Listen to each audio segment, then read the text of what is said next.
The CEO walked past the janitor every morning, barely noticing her until one day she dropped her mop and the sleeve of her uniform rolled up.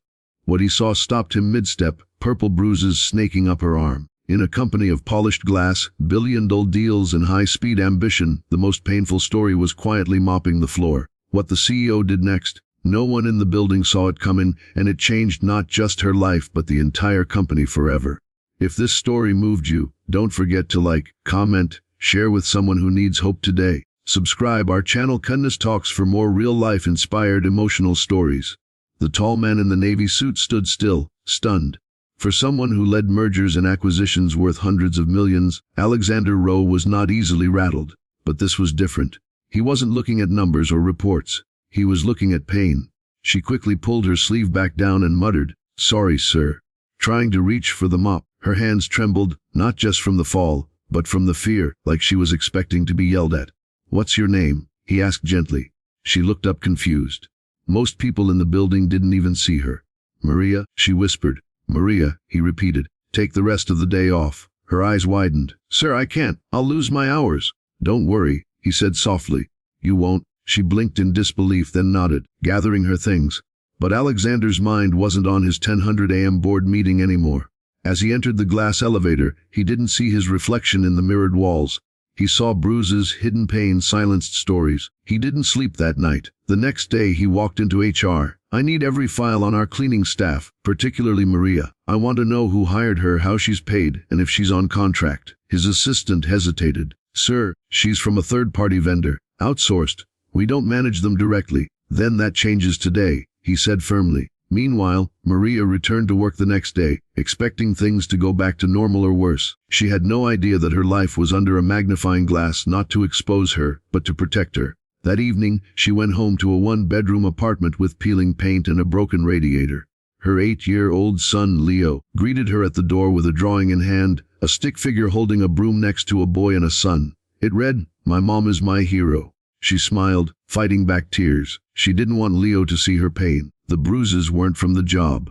They were from the man she shared a roof with. Her boyfriend, Mason, unemployed, angry, controlling. A man who drained every ounce of her confidence, one insult at a time. But she stayed for Leo, or so she told herself. 2 days later, Maria was summoned to the 39th floor, the executive suite. She thought it was a mistake. "You called me, sir," she said, standing nervously in front of the CEO's office. "Yes, Maria. Please sit." His voice was calm but resolute. "I didn't do anything wrong, I swear." "No, you didn't," he interrupted gently. "But someone did. I saw the bruises, and I want to help." Her lips trembled. "I don't need charity. This isn't charity. It's humanity." She broke down. The walls she'd built to keep the world out cracked. In between sobs, she told him everything. How Mason controlled her money. How he hit her when the house was too quiet.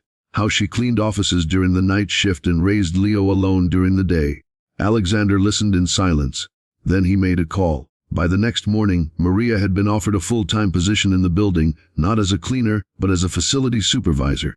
With it came benefits, a raise, and safety. She hesitated. "But what about Mason? If he finds out, I'll make sure he doesn't get near you again," the CEO said. And he did. He arranged legal help, a protection order, and even temporary housing under an employee protection program. Quietly, without public announcements, just action. 1 week later, the staff began noticing something unusual. The CEO started having lunch in the break room, sitting with janitors, cafeteria staff, and drivers. He launched an internal initiative called Project Dignity, aimed at providing health insurance, trauma counseling, and education funding for every support worker in the building, even if they were outsourced. People whispered, "Why is he doing this?"